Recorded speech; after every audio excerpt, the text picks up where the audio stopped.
This is We're Not Wizards. My name is Richard, and I shall be your host for this evening. And tonight is going to be called Richard's Feeling Very, Very Inferior with regards to his accomplishments in the board game industry compared to the two other gentlemen that he's got on the show with him. And I know why it's called that, and you will know why it's called that, and there's no way I'm going to be using that for the title, but I've got a very, very good reason for saying that in the first place, because I think I'm surrounded on both sides by greatness tonight, because we not only have the wonderful Jamey Stegmaier from Stonemaier Games, who needs no introduction, but he's the creator of Scythe, he's the creator of Viticulture, he's the creator of the soon-to-be out there Charterstone, which he's promised me to give me lots of information about, but not on this podcast. And join... So, good evening, Jamey. Thank you for having me, Richard. Oh, it's a pleasure, as always. And alongside him, on my virtual left, is the rather fantastic friend of the show, Mr. Peter Blenkharn. So, hello, Peter. Hello again, for about the 10th time now, I think. Hello. So, the first thing, what we thought was, we're just going to have a little discussion, a little chat. There's things going on both sides of the Atlantic at the moment with regards to kind of Peter's Sub Terra campaign, and also he's running a separate kind of head-scratching campaign for his new game, which is going to be called Newspeak.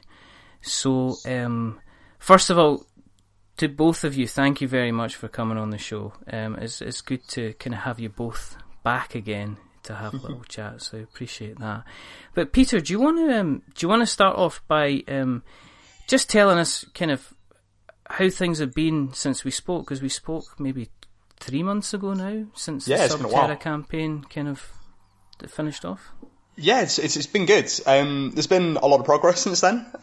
We're now in the last couple of stages for sort of manufacture. We're looking at having the stuff on about this week, hopefully. So we've gone from the vague idea of a project to actually having some tangible boxes of cool stuff. Had the samples for the sort of collector's edition, all the sort of fancy extras this week, which was really exciting for the team. Crack them open and have a look at all the expansions and the graphic novel and all that cool stuff. Okay. But yeah, it's moving pretty quickly now, which is good. It's going to be a couple of months, hopefully, ahead of schedule, shipping out the stuff, which is always good news.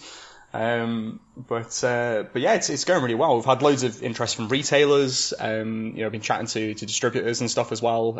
Even a couple of publishers in other language regions who want to pick it up, for their region as well, which is really cool. That's pretty good. And I was chatting today with the guys from Tabletopia about doing like premium content on there and doing like DLC for the Steam version.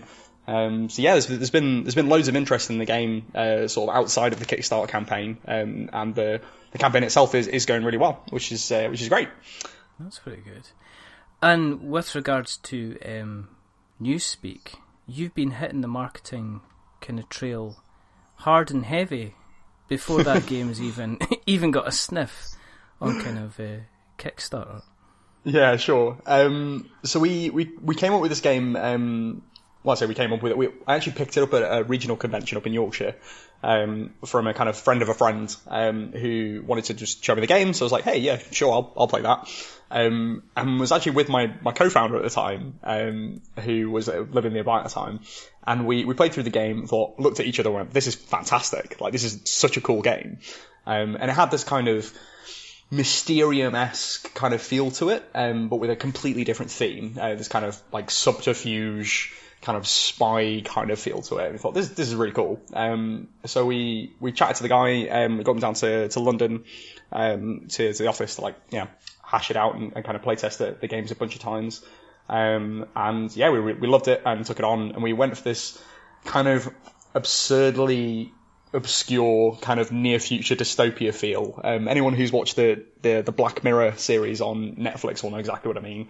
A kind of very believable near future sort of technology's gone a bit wrong, like a kind of dystopia done by Google. That's probably the best way to describe it. So it's a bit cerebral. It's a bit odd. But after we kind of crafted this whole thing, we decided that if we just kind of put the game in front of people, it's quite a complicated series of things you'd have to explain. Like, you couldn't really write down what it is on the back of a box very easily, or at least not yet. So we decided the best way to approach it was to try and explain the game's world through the sort of general marketing-y bits and bobs that we were doing. And then once people have kind of understood what the world's about, they'll understand the game a lot more easily. So kind of extending that sort of thematic intro, you get the start of a Kickstarter video by, scale of months, I suppose. Trying to let people into what we're thinking, and hopefully that'll make the sort of complex parts of the game make more sense. So, Jamey, it sounds to me like Peter's taken a couple of leaves out of your book and then kind of grown his own tree out of. Yeah, I love that you're doing that, Peter. I mean, it's awesome that you. I've had that moment in my company too, where I saw a game from another designer and was like, oh, I love this as much as you do. I want to bring this in. I want to make this. That's cool. You've already had that moment. You're ahead of me. So this the cat, because what's happened is if you're a member of the Newspeak Facebook group, all you see is posts saying, "Has anyone solved puzzle number 2? Has anyone got any headway with puzzle number 3?" And then there's comments saying, "I went out on Redacted and wore myself some Redacted, and then had myself a nice cup of Redacted, and then I went Redacted." Peter, what is this all about? I mean, this is taking marketing to a whole new level when you kind of... Yeah, I mean, we basically spawned our own meme accidentally, which is I think a good thing. But yeah, it's been good fun. We did like a big giveaway thing. We're working with a few sort of friends in the industry and said, hey, like, we're going to do this big giveaway thing as a kind of I guess like a big free stuff thing. And we decided it'd be fun as an opportunity to kind of talk about Newspeak. So it's basically like an online raffle. So you get tickets by liking us on Twitter or tweeting about the giveaway or whatever. And then we were like, hey, why don't we give people some tickets for like solving some puzzles and then kind of immerse them in the Newspeak world, make this the kind of the spearhead of that kind of long drawn out explanation of the game world. And we did that. We hosted a few sort of weird and wonderful puzzles on the website. The first couple were like super easy, basically. Well, I mean, the second one was pretty hard, and then the third one was outrageously difficult. And people got really frustrated at it, but really enjoyed like getting stuck into these puzzles. And it kind of spawned this like jokey, Facebooky kind of thing in the group where everyone was talking about what they'd found and was taking the mick out of each other and saying, yeah, I found the answer, it's redacted. Right. If you put this redacted into redacted, it comes up with redacted. And it started off as a couple of silly comments and everyone just kind of picked it up. And then we started doing it as well and everyone was loving it. It was like reading a rule book off a not very good board game, and you're sitting there halfway through, and then you have to reread it again, and it's still not making any sense. And then you have to reread it a third time, and then you go off and you play something else completely and totally. Yeah, but no, it was really fun. It's been a great group so far, and yeah, I've been really surprised. We've got a couple hundred people in the group already, and no one's even played the game yet, which is kind of cool. It's the community involvement. I think when I was talking to Mark from Epoch last week, and he was saying that the community was like a massive part of where, Epoch's now, I think it's at 52 or 53,000, so it's well funded and kind of then some, and he's obviously not gonna kind of cancel it now, but he had a lot of good things to say about Jamey. A lot of good. Well, does anyone have any bad things to say? I remember Christopher Bedell kind of asking, would there ever be a kind of a legacy game about annoying Jamey? But I don't think it could ever. I don't think. Well, unlimited number of sessions, Like. But Jamey, you must be kind of busy. I mean, how far away are we from kind of Charterstone kind of getting launched now?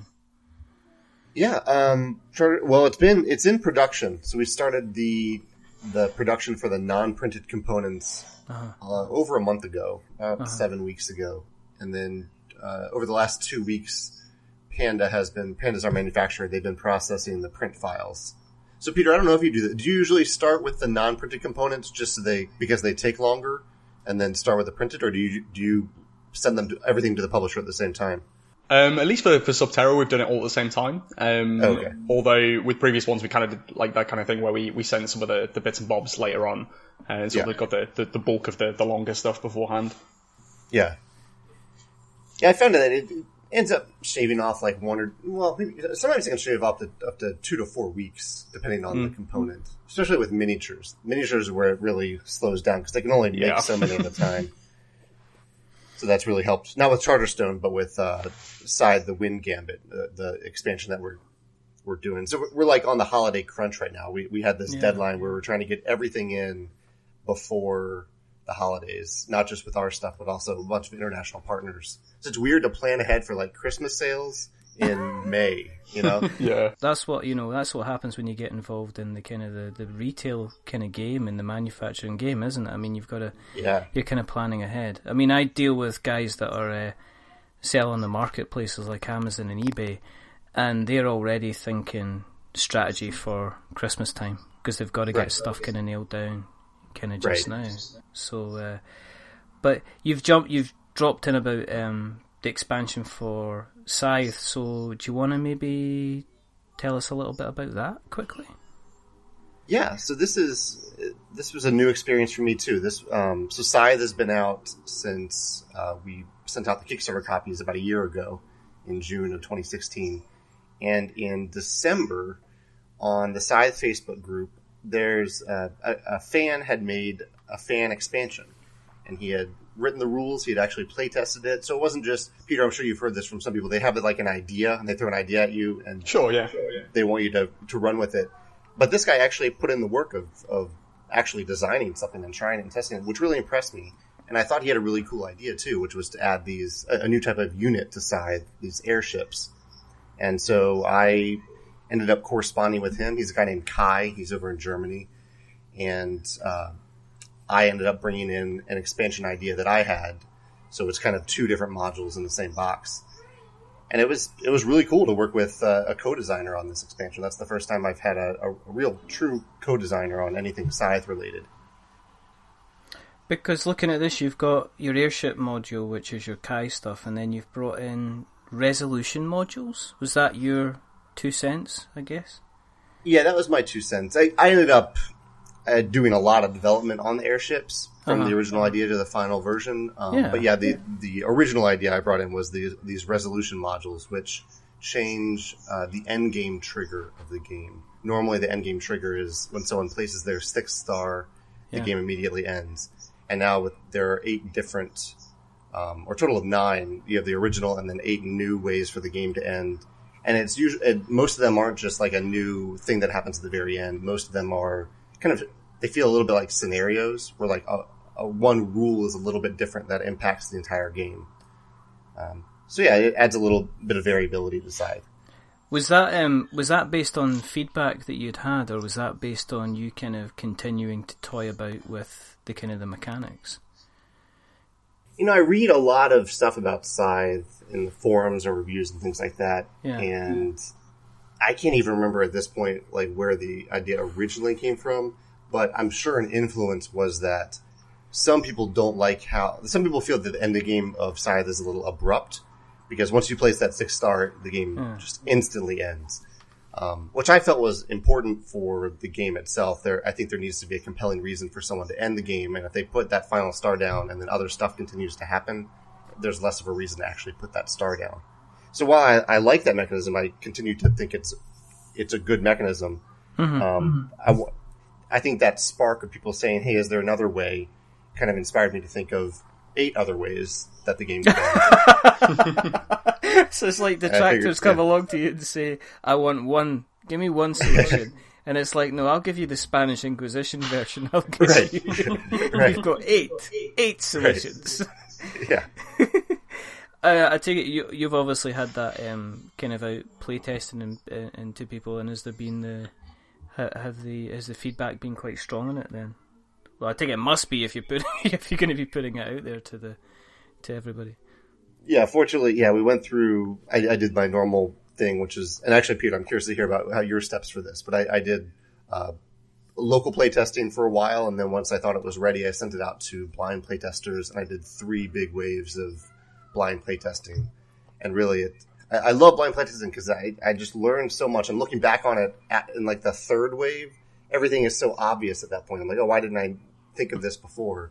Where we were like stumbling through parts of the first 2 waves. Peter, what's your method for playtesting? Do you do local and then blind? What's your... It's kind of a mix, to be honest. I mean, the stuff we've done for Newspeak is probably the most relevant, I guess, at this point. Like we've done loads of in-house stuff. So there's about 4 or 5 of us in the office at the moment who've been kind of doing about a session a day. Just kind of going through the sort of nuts and bolts of the first few drafts. And then we've been doing quite a lot of sessions with an organisation called Playtest UK, who organise meetups across the country and do specifically just playtesting sessions of anyone's games that they bring along. So one of my guys has been going off to the regular London one each week, with a sort of new set of people each time and doing blind or non-blind testing each time, see what they're kind of developing it as they go along. Which has been pretty cool. And next step's probably going to be to take it to one of the regional conventions where the same organisation runs a kind of big open version of the same thing where, they'll have like a table with our game or something, tables with other guys' games. And then members of the kind of convention will come up and, fill the seats and be kind of table upon table of blind play testers, which has been really, really valuable in the past. But yeah, so, I mean, conventions have been probably the biggest resource for us. For all our games, actually. The kind of smaller regional ones have been really good for kind of letting people know how the game works without setting expectations. Right. People are kind of feeling that when you're giving them that opportunity at a local convention, you're still kind of in the works, and you're not kind of using up that big national convention capital, but yeah, it's worked really well for us. That's great. I'm sorry, Richard, I'm just listening. No, I'm just listening because it's like, I'm like at the cocktail party and I'm saying, Peter, meet Jamey. And I'm thinking I've got something in common with both of you because we've got board games, but at the moment, you're talking English, but I'm not sure I understand exactly kind of what's kind of going on. No, yeah, I mean, I think it's becoming more and more clear that the playtesting side of things is becoming so much more important even before you even think about kind of launching the campaign in case somebody comes in and kind of like breaks the game itself. Jamey, have you, I mean, with people writing the expansions, is that kind of woken up kind of Scythe again, or did you have kind of more expansions kind of planned for the future? With like the first expansion to Scythe, yeah, I definitely had that. I had the roots of that in mind when I designed the base game, but I didn't really sit down and design the expansions, that expansion, until the game had been released, or the game was in production at the time. But that was different with the next expansion. Usually with expansions, after I spend so much time on a game, I need a decent break from it. Yeah. And usually I've put what I think are all of my good ideas into the core game. I generally don't leave stuff out. If I leave stuff out, it's for a reason. It's because it wasn't working, or it wasn't good, or it wasn't fun. Mm-hmm. So usually it does help. I need some sort of a spark, and often I think it is external, whether it's from reviewers or forums, or in this case, another designer to bring it back to life and make me want to return to it. That must have kind of, you must have been kind of quite touched when somebody actually approached you and says, I'm not only going to tell you, listen, you should be making people move 5 squares instead of 4 squares. It's like they've gone ahead and actually designed mechanics and gone down the design route themselves. I mean, you must have been, oh, thanks for that kind of thing. Absolutely. Yeah, that really impressed me off the bat. And there have been a few people who have done those little fan expansions, and not all of them have piqued my interest like that one did, but they all impressed me that people would take that time to take an idea, which is very easy to have. Ideas, it's so easy to have. You could come up with a dozen right now if we brainstorm in the next 5 minutes, but to actually act on it and bring it to the table with your friends and face rejection and all that, that's pretty cool that he did that. especially if it's like Scythe, because I mean, Scythe is now, very, very well known in the kind of the board game circles, and even externally. I mean, you've got kind of video game websites and things like that kind of starting to go into the board game scene and covering kind of games like Scythe as well. So it's kind of, everybody is aware of it, and it's in some ways it's much loved IP. So I can imagine if you're going in and saying, "Look, I've got Jamey Stegmaier stuff, and I'm just going to try and improve it." I can imagine folks sitting down at the table going, "Just put your mechs on the table. You're next." and be quiet. Let's just put that away with your crayons and your kind of your A4. But right. You did the kind of same thing with Viticulture, because when Viticulture came out, you then had like the Tuscany expansion, and then you had a kind of a combination, if I'm correct, with the Viticulture Essentials kind of edition, which is one of my favourite games. I like Viticulture more than I like Scythe. I'm going to say that publicly and on record, because I'm a man of a very simple brain, and I find wine is much more palatable for me than robots and resource management and stuff like that. So, but no, as I say, you've kind of you've done that again with Charterstone. And as I say, I'm not expecting you to say anything. I'm expecting you to say, like, wait until the games come out and you can experience it like everybody else is. You've started to tease out little tiny snippets of art.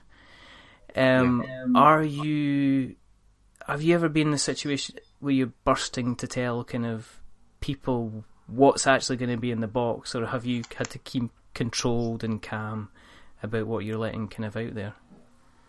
Well, yeah, I would say maybe about 2 months ago, I realized that I had that bursting desire, I guess, to share more behind the scenes than I was saying about it.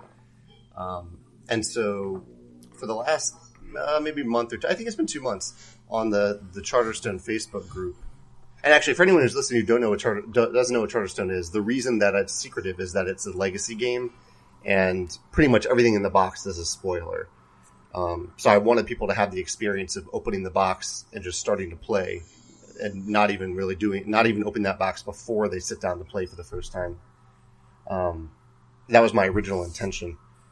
And so over the last few months, I've been writing these weekly design diary entries about the game, and I really, really enjoyed that. I love to write that behind the scenes stuff. I love to see the questions that pop up, and I can't answer all the questions that people ask, but people have been pretty understanding and respectful of that. Because they know what the game is, they know it's a legacy game, and that there's a lot of secret stuff in it. But I've ended up exposing a little bit more than I thought I would, but I think it's been good. I think it's been good for people to see that, especially since a lot of these people are paying money, like they're pre-ordering it from their local retailer. They want to know that exactly what their investment is going into. Yeah. Have you done that, Peter? Have you done design diaries? Yeah, we did. I did some brief ones for Statecraft, and I did Tim, the designer of Sub Terra, did some really good ones actually for Sub Terra. And yeah, I mean, it did help that it wasn't a legacy game, so we couldn't spoil too much of it. But yeah, one thing that was really good about it, I think we didn't actually think would happen, was it ended up kind of sparking more and more ideas. Like kind of putting pen to paper, or figuratively speaking, I guess, and like writing down what those thoughts were and kind of in what order they came, and what those changes were that we made kind of previously, kind of with that sort of retrospect, we're able to make even more kind of moves forward, which was kind of cool. Like, talking about the sort of ethos that we had when we were developing the game, then kind of applying that same logic to when we were doing art direction, and then the next step being the Kickstarter campaign. So kind of, writing the sort of last week's events into the design diary, and then thinking, that's a good way of doing that thing, or that's not a good way of doing that thing. How can we learn from that and move to next week? Right. Which is a really cool experience actually. I think it was really useful for both Tim and myself to kind of be doing that kind of while we were sort of moving through the project, right. Kind of learning from ourselves, while we were going through it. That's really cool. The act of writing it down actually sparked some other ideas. And it sounds like you were doing it while the game was still pliable. Yeah. Yeah. We we kind of like, I mean, to be fair, we started, after we'd done the sort of first draft of the game. But I mean, there weren't that many changes that were made sort of, the kind of the system of the game between when we first picked it up and the actual final finished product. But it was a lot of things that influenced the presentation of the game, the graphic design, the illustration, and those kind of final sort of tightening of the bolts. That I think had we not done that, it wouldn't have had quite as much finesse as I think it does have. It was kind of those kind of deep, thoughtful conversations that we had, over Skype sometimes, where we were talking, like, I think we had like an argument between like me, Tim, and the graphic designer Zach, where we were like they were having like a really heated discussion of the exact placement of like an icon on a component, and it went on for like an hour, where we were like all like sort of battling our corners and being like, I really think that this is the thing we're trying to get to, and because of that it should be like this. And at the end of it, we came to a consensus, and it was really good that we'd actually had that kind of conversation, because I think had we not started to write down this process, we probably wouldn't have done that in the first place. Kind of really critiquing our own work and being sort of critical of the kind of things the assumptions we've made. It really helped us, like when we were sort of in the flow of work, to kind of critique things as we were going along, and I think that helped to improve things a lot. That's awesome. Is is it a strict? Because it sounds like, see, in terms of your next game coming out, you're both taking the kind of the complete opposites in terms of how you're pushing it out to how you're pushing it out to market. Peter is with Newspeak. There's massive involvement, a lot of kind of community. People are getting involved in the game, a lot of play testing. And on Jamey's side, you're almost relying on the strength of what you've done before and almost silently marketing it. I mean, have you had pressure because of the company and your previous productions? Has there been pressure? Had you had to approach it differently to market kind of Charterstone? Have you had it to do more on the success of Stegmaier as opposed to this is what you're actually getting? Well, in a way, and so what you're referencing there is that we're not going to Kickstarter on it, I believe. Is that what you're not going to Kickstarter, but also you're not, it must be difficult for you it must be a different approach to market the game in the first place. Right. Yeah, it is a bit different. I mean, we can still, like any game, we can show some art. I can put the rulebook out there, things like that. Mm-hmm. We have a video that should go out in about 2 weeks. We got a movie trailer style video for the game. Mm-hmm. But the biggest change really is that whereas for a Kickstarter project, my clients, my consumers, my customers were individual people, whereas for my customers for Charterstone are distributors. So even though like I'm still supporting the end consumer, the people who I'm selling it to are only distributors. I'm not doing any direct pre-orders.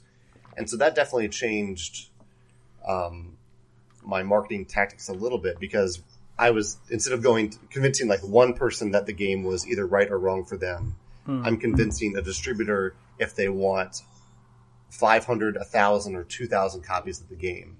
Which is, a very different pitch, and they need a lot of data to make that decision, and they need to talk to retailers who need to talk to their customers.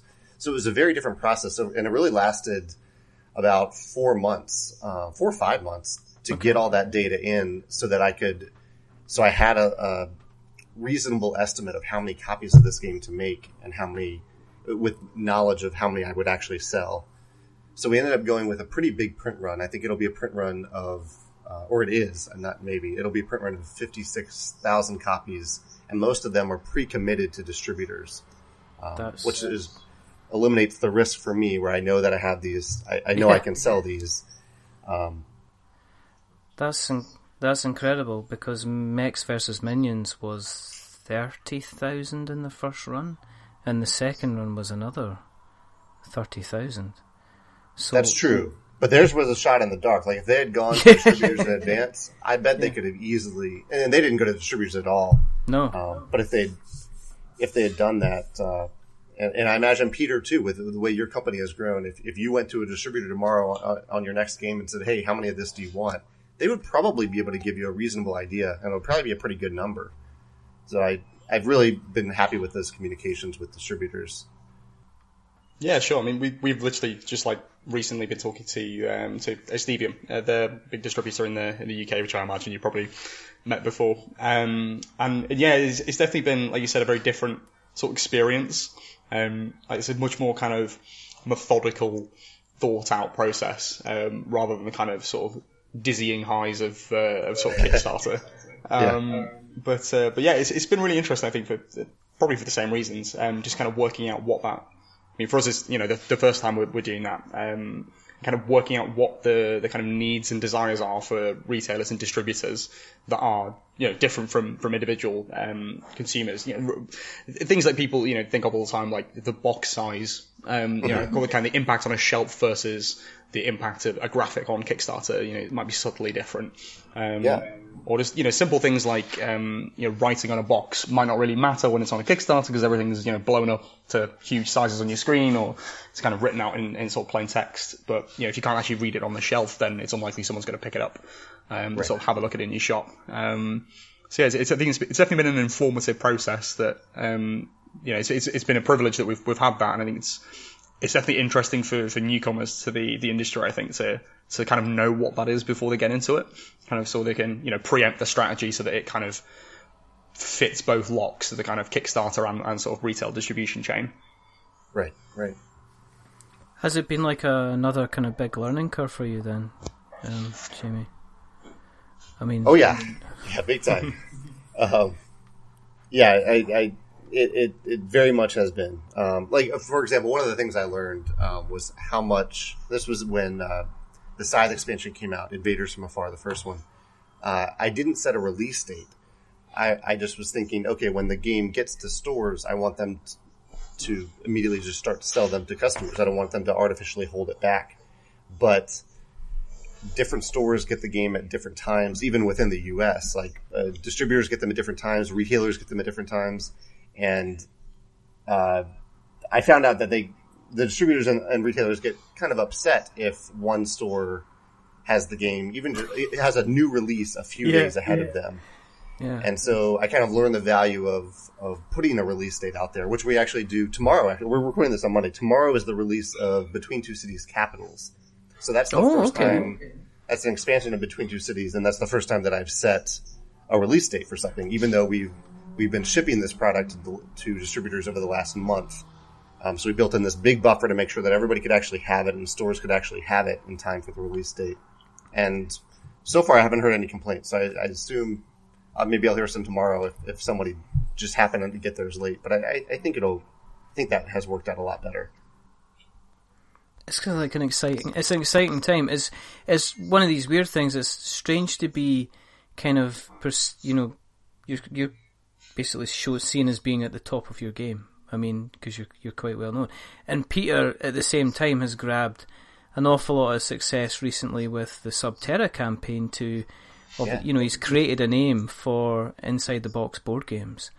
But it's interesting that you've both still got things to learn when it comes to maybe looking at the next step, which is the kind of the retail thing, which seems to be an entirely different kind of game altogether.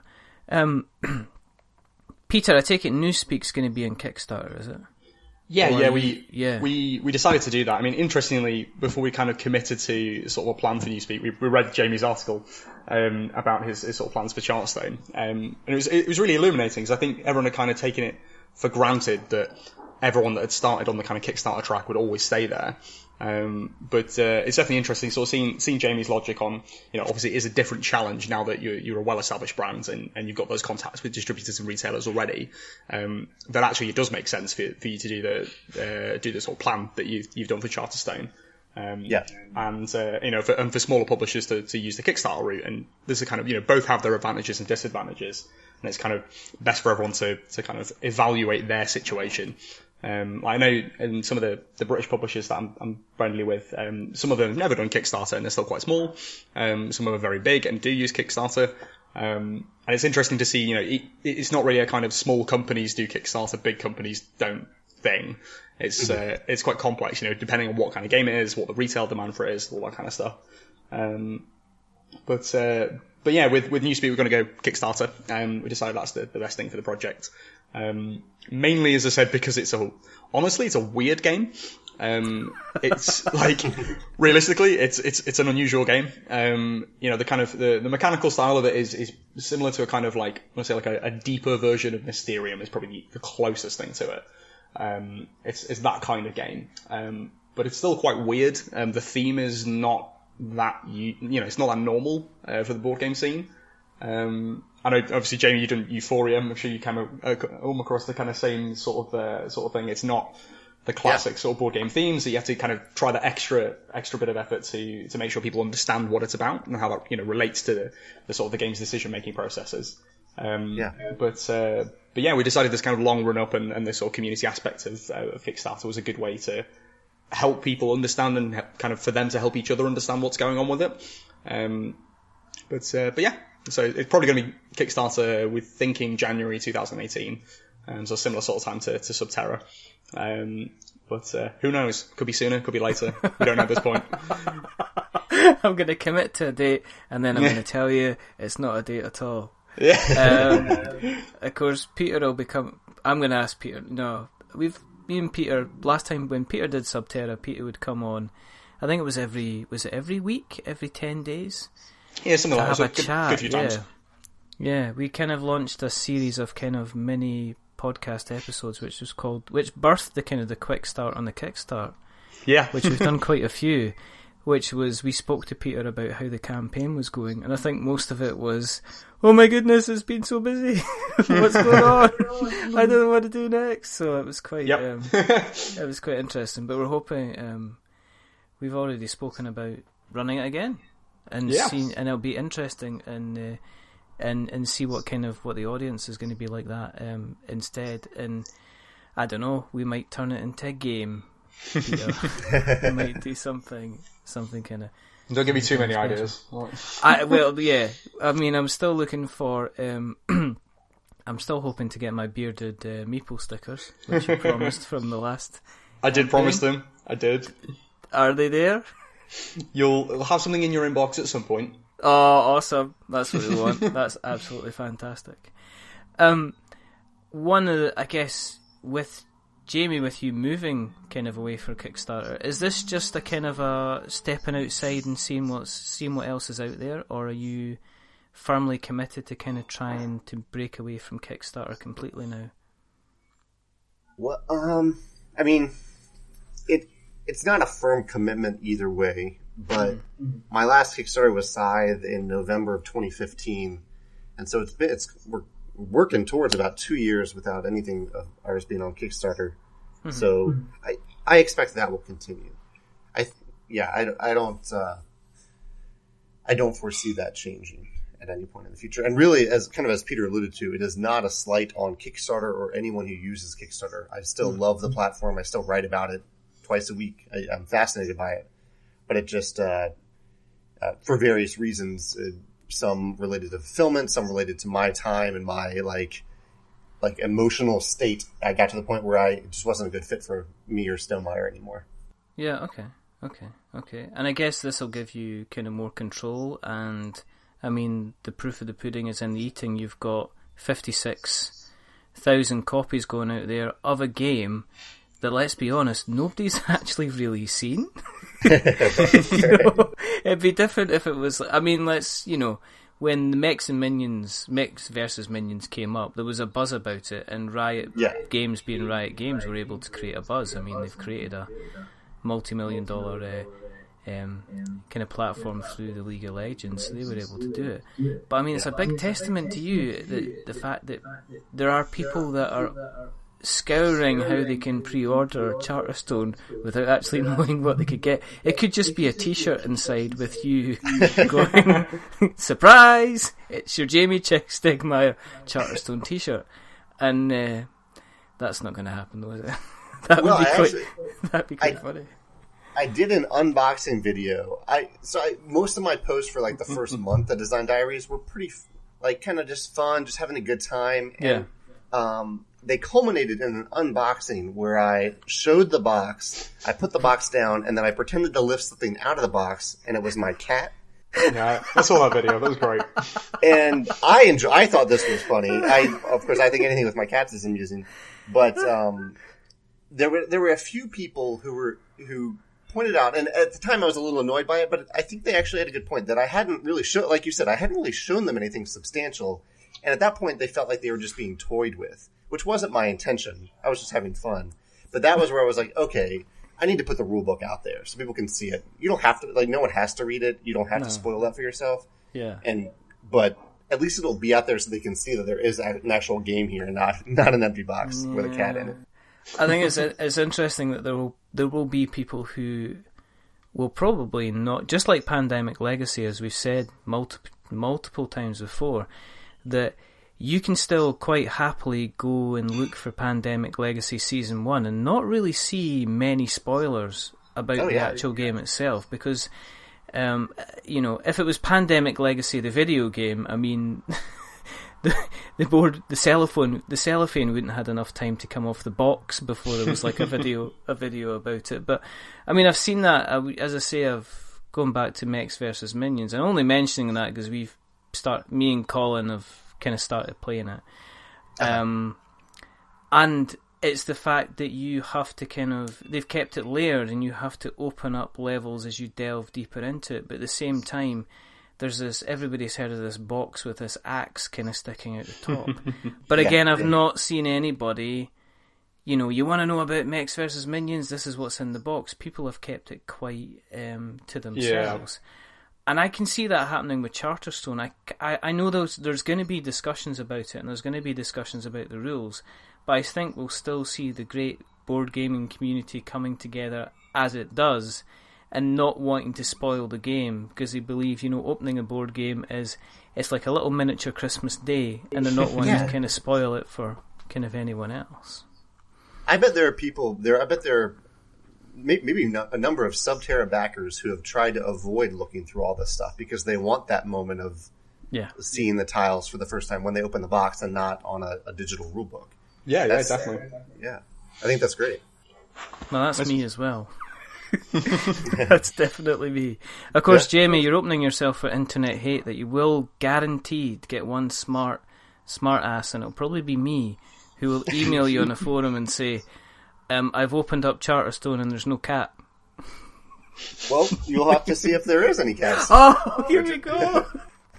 It's just a matter of time before we could break him down. So Charterstone is a game about cats in the box. So if there's no cats, you know who to complain to. Not me. Jamey's email address will be in the show notes. I mean, between the two of you with your hectic, busy schedules, I'm not even able to talk. It's very hot in here tonight. I have no idea why. Have you had chances to play anything yourselves at all? Peter, have you managed to get anything to the table yourself? Yeah, definitely. I mean, I kind of for a while we weren't really playing anything other than endlessly playtesting our own stuff, and then we realised that we're not going to be able to innovate new stuff if we're not constantly playing other people's games and kind of learning from what they've done well. So we decided that what we do for Newspeak is basically all the games that we thought we'd kind of taken an inspiration from. We just get all those in a big pile and just work our way through them. So kind of once a week we've been kind of sitting down, cracking out a few games in a row. And kind of going through all the different things that we think might be helpful to us to learn from, and then ones that are just for fun. So we've been playing Mechs vs Minions as well, actually, just for fun. I know. I'm sorry. It's not like this show's. You're not going to get a thing at the beginning saying. Sponsored by Riot Games. Don't say that. That'd be. I'm not even going to say that would be nice because it's not going to happen. They won't respond. They won't respond to my emails anyway, or me standing outside their office and asking them if they'll come on the show. So I'll get a better sponsor for the show. We don't need you. That's a joke, Riot Games, by the way. I've never emailed you or stood outside your office. And if you do want to come into the show, you're more than welcome. Just sometimes I just open my mouth and it's like I'm just changing feet. What about you, Jamey? Have you been playing anything of late yourself? Yeah. I try to play a bunch of games. I host a weekly game night, and we had Saturday game day, and I do. I'm usually having like one campaign going at a time. So the campaign game I'm doing right now is Near and Far, which I'm really, really loving. At my game night last week, I played Great Western Trail, which I've played many times at this point. And then I learned 3 new games at the game day on Saturday. I played 4 games for the first time. Barony, Fields of Arl, which I should have played a long time ago because it's wonderful. And a smaller game from Stronghold called Frog Riders, which was light and fun and cute. But Fields of Arl was the standout. And I played Between Two Cities Capitals for the first time in like the final production version, which I always like doing. And I knew it was going to be good because I like it's our game, but I'm really happy with how it came out. It's like a good chef sitting down and sampling his own cooking and going, "Yeah, I know this sauce is good. Just give me some more of them fries. Thanks very much." Are either of you kind of excited? Is there anything that's been announced that's coming out that you guys are kind of excited about? Yeah, exactly.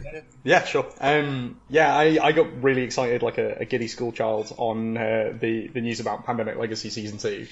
I really enjoyed the first season, and like I really like what they did with it, where the kind of the entry points to that whole sort of series of stuff was kind of familiar Pandemic feel with this kind of new exciting legacy sort of component to it, and then with Season 2 they've gone like 70 years forward with a brand new art style and a completely crazy dystopian thing going on, and I was like, this is fantastic. Like it's kind of taken that whole experience and kind of taken it one step further, and kind of like not just making new interesting product, but kind of progressing the whole story arc of the game and giving it a kind of lease of new life rather than just plastering on a few new mechanics or something. I'm really excited to see how that turns out.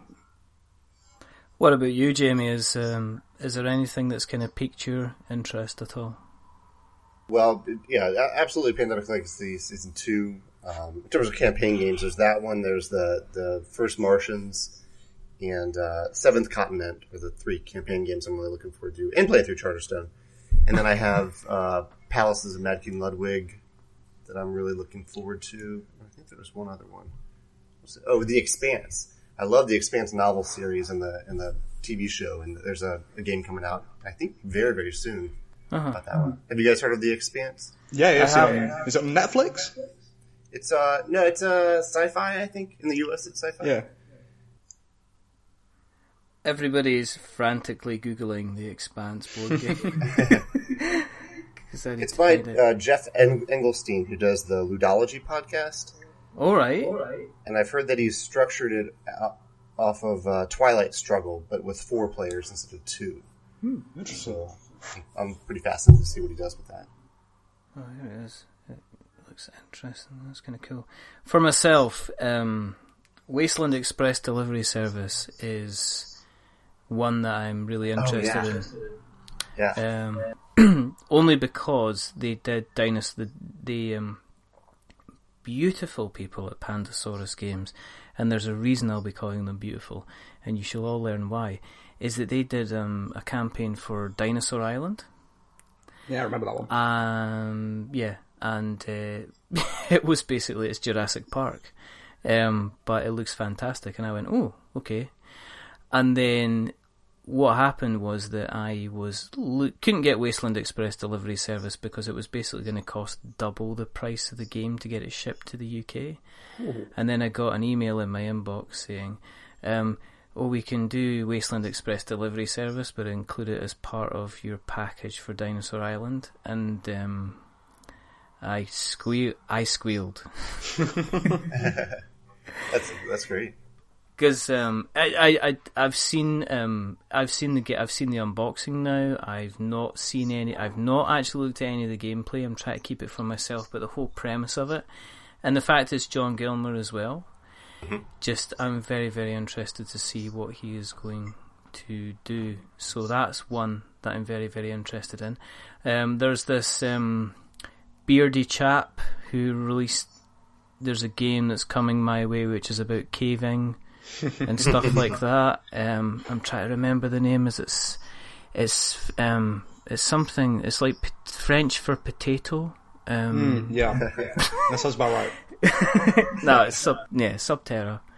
So I'm looking for. I am the guy that hasn't looked at anything, so I'm interested to see how that kind of plays. Because friend of the show, Rory Summers, he's been playing that quite a bit, and he just keeps waxing lyrical and saying, "Yeah, I lost 2 people, I got 3 people returned," and I'm just screaming at Facebook, going, "Rory, what are you talking about?" So I'll be waiting for that to kind of kick in.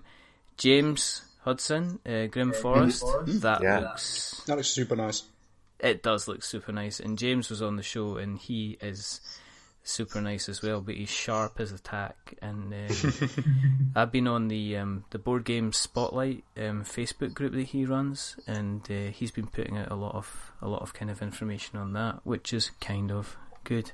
Jamey, you mentioned quickly that you're going to be sitting down and playing through Charterstone. Have you played a full game of it or going through it yourself? Are you just looking forward to kind of sitting down and playing it as a player as opposed to, like, I guess, a tester? Well, Charterstone was a weird one to test for me. I was able to play it for gameplay, but not really play it for the campaign as much because I know all the secrets. I can't experience it as a true player will.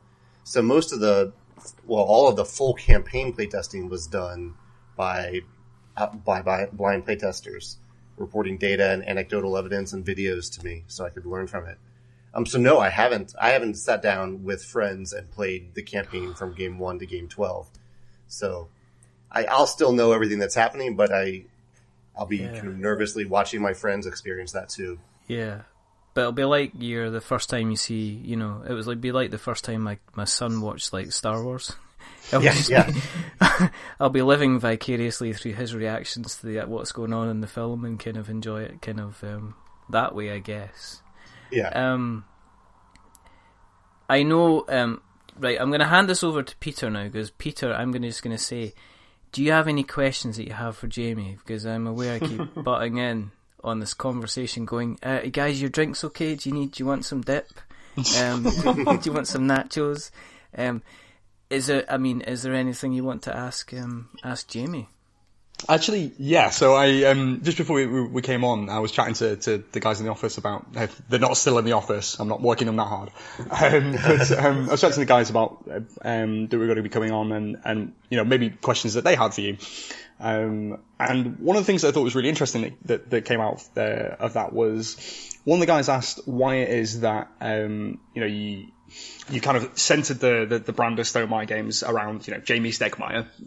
You're very present in, all the Facebook groups you've got for the games. Obviously on the Kickstarter campaigns you run your amazing blog. You've written the book, which I've read. I will hold my hand up and say I am a disciple of the book. Thanks. But yeah, I mean, like, it seems like to a lot of people, it seems like a counterintuitive thing to do, to kind of be that one linchpin in a business. And I guess just kind of wanted to hear your response. Like, what do you think the advantage it is, or why do you personally like being that kind of the central persona for the company? That's a good question. Yeah, I wrote about I wrote about this last week in a blog entry, because I think there are pros and cons to being the face of a company in the way that I am. Like if I do something good, it can resonate with a lot of people. But if I have a bad day and that comes out on social media in some way, that can hurt the company instead of just me as a person. So, I mean, that's been kind of on my mind a lot recently as to what that means. I think the reason it is the way it is that it really goes back to the original reason why I got into Kickstarter, which was I kind of cherished the opportunity to connect one-on-one with people who shared my passion for something. And so I've tried to continue that, even as I moved off Kickstarter, I've tried to continue to have that type of presence with people and connect with people one-on-one about my games or other games too. Like I do a YouTube channel about other games that I play and game design. So that's the good side of it, that personal connection. I really enjoy that. Despite being a pretty big introvert online, I like those interactions quite a bit. But I think like I said, kind of there's a darker side to having that face, and I've been trying to examine that recently and try to decentralize a little bit more and delegate a little bit more, and yeah, I think it's something I've been thinking about lately. I don't have a great answer because I've been thinking about it and trying to process it and trying to figure out what that means. Yeah. But yeah, I think it's really interesting to hear how you kind of like you're thinking about it, because I think I get the impression that kind of due to the massive growth of your company over the last few years, and like how that's kind of changed your perspective on like you said before about running Kickstarter campaigns. It's kind of like a lot of that kind of emotional capital that you've got to kind of put into running it, and obviously the size the Scythe campaign is absolutely enormous. The kind of you need to be there, always present, and it does take a lot of effort. But kind of it's interesting to see how you're approaching that kind of same growth, and sort of how you're reacting to it. I mean, we kind of hit the same, well, not the same problem, but kind of in a similar sense when we went from me in my bedroom to an office with a few guys kind of working around me, which is pretty crazy, pretty fast.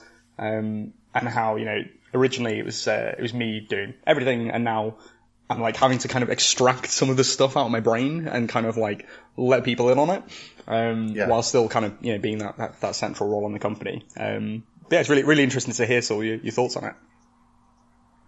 Did you have any key moments in terms of that extraction? Because that's something that's probably like the hardest thing for me. If I've been doing something for so long and it is in my head or in my files, to be able to transfer that to someone else.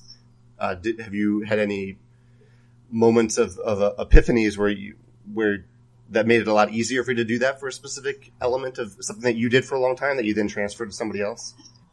I mean, it definitely hasn't been easy. I've definitely got no magic wand for it, but I think particularly with Newspeak, the point when I was like, right, okay, we've got to start, full steam ahead on development with this project. At that point, I decided that I should bring someone on to help me do what I'm doing. A guy called Anthony, who was an intern for me for a while, and I decided that would be like a good way to kind of make a clean break with the sort of development and kind of I want to say like micromanagement of the individual project. Okay. So although it was kind of like a ripping the plaster off moment, and there's been a few times when he's kind of been like, yeah, Peter, you're looming over me and like, just watching me work at this point. And I'm like, I'm really sorry, I'm just going to go back to my desk. Just because, like, I'm sure you're saying, you really want to be involved in everything because it's so exciting a lot of the time. And it's interesting.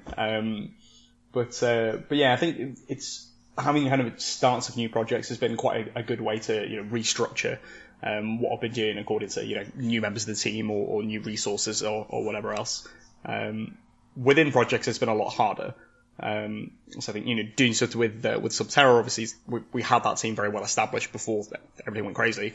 So kind of making sure I'm actually writing things down rather than just keeping them in my head, and then, making sure that other people got access to, there's files and notes and stuff. But yeah, I think the kind of one thing that's come out of it is make sure you write absolutely everything down. Because if at some point things do go crazy and suddenly you're really successful, like yourself, and you have all this work to do and you can't possibly do it yourself, then you're going to need someone else to help you. And it's no use if you haven't written it down. It's impossible to just keep everything in your head and just explain it as and when. They're going to need access to it. So yeah, I guess.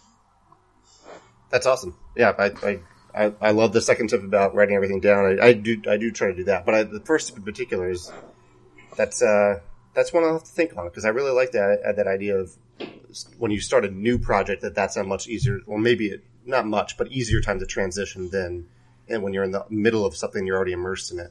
Yeah, I like it a lot. Yeah. It seems like a good moment to be reflective. Like, what did we do last time that we don't want to do this time, or vice versa. And kind of, like, hey, well, this worked really well last time, let's do that again, and hey, that didn't work, let's try something new. Okay, there's a new member of the team. Like, that's a great opportunity to do that. But yeah, I think that's been a really good learning experience, particularly as a kind of, like, it sounds weird saying it, but kind of as a managing role, I guess. Like, I still can't get my head around that, but yeah, like, kind of working out what kind of, what system works, what kind of arrangement, what kind of, combination of people and things works best, for a given project or for anything in general. Thank you. That's just... I can't say anything else to add that. I'll just sound like an idiot. I'm aware that Jamey is running to a schedule today because unlike myself and Peter... Well, Peter's probably still doing work anyway. It's just me that's the work-shy fop. Jamey has got other things he needs to be cracking on with, like, you know, a game to get out there, maybe. So I was gonna I think this is a good time to obviously wrap up proceedings. I did tweet out that I would be speaking to Jamey tonight. Obviously, Peter kind of came in at the last minute, so I really got to thank him for pitching up at the last minute. As I say, gentlemen, I'm aware time is short, so if people want to track down where they can find you on the interwebs, where is the best place to find you, Mr. Blenkharn? Probably the best place to find me is on Facebook, though I don't think adding me as a friend, like, literally 1,000 times would be a good idea. So, yeah, I mean, Twitter, the ITB Board Games, if you want to talk to me about, like, businessy stuff, game design stuff, whatever, my email's, like, publicly available. It's contact@ITB Board Games, go straight to me. We've got, like, a thing on the website for game submissions, and there's, like, a bunch of different, like, playtesting stuff and that kind of thing, as well on the website, which is just itbboardgames.com. And the same for yourself, Jamey. If people want to find you, if you know, don't be silly. Of course, you know how to find Jamey, but just to the last 0.5% that maybe aren't aware, where's the best place to find you on the internet? Stegmaier Games anywhere. So there's Stegmaier Games on Twitter, Stegmaier Games on Facebook, or stegmaiergames.com. And my contact information is all over that stuff. And yeah, that's the best way. And we'll put, I've got both your details from previous shows, so I'll just copy and paste the show notes from the previous shows because obviously I'm really working hard tonight. If you want to keep an eye on what we're up to, just go to Google, search for We're Not Wizards, and you will find us across many forums, including Twitter, Facebook, Instagram. If you search us on Redbubble, you can actually now buy a T-shirt, for goodness sake, or a coffee cup, because we are absolutely shameless. Can we get like a king-size double bed spread? Like, you can get all the a options. Cushion. You can get, and if you don't see something and you want us to do it for you, just ask, and we're quite happy at all. We're going to do branded board game boxes next, just with the big We're Not Wizard logo on the front. Maybe not on the front, but maybe one day on the back. We shall see. If you have liked what you've heard tonight, you can find us on Apple Podcasts, and we always appreciate a review. I usually do my joke about don't leave us a 10 because that'll make us big-headed, but guys, you've been listening to Pure Gold from, two of the best in the industry tonight, so if you don't give us a 10, what is wrong with you? Basically. You can find us on Acast, you can find us on Stitcher, you can find us on any place you can usually get your podcasts. Thank you for continuing to listen to us. As I said on a previous, the last show we put out, we have broached the fantastic figure of 10,000 downloads. I don't know how that happened. Woo! I know. Congratulations! Yeah. I know. It's just I know my mum just keeps clicking downloads, and God bless her. Listen, gentlemen, thank you very, very much for coming on. It's always a pleasure to speak to Jamey, especially to have him come back on after the first time he was on. I'm surprised he came back, but it's a delight to have him back on again.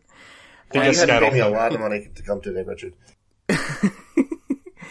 And again, Peter, you're a good guy, good mate, and it's good to hear that things are continually onwards and upwards for Inside the Box board games, and I shall be personally looking forward to seeing what the secrets of Charterstone are and what I can uncover. There's only 2 things left to do, as usual. Now, the first thing is to remember that we are many things, but we're not wizards. Are we wizards, gentlemen? Oh, no. No way. Definitely not.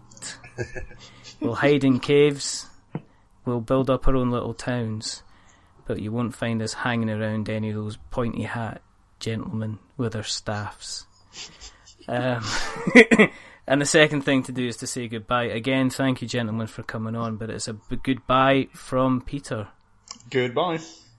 And I keep pointing to my left when that's not physically pointing. This hologram of Jamey Stegmaier. Like, you know, exactly. And Jamie's like going, I was on his left. What's going on? So it's a goodbye from Peter. Goodbye. And goodbye from Jamey. And a goodbye from Jamie. There you go. And it's a goodbye from me. Remember, stay safe. Roll sixes. Keep an eye out for Newspeak. And have a look out for Charterstone. Two very different games from two very, very brilliant people. But until the next time, goodbye. Take care.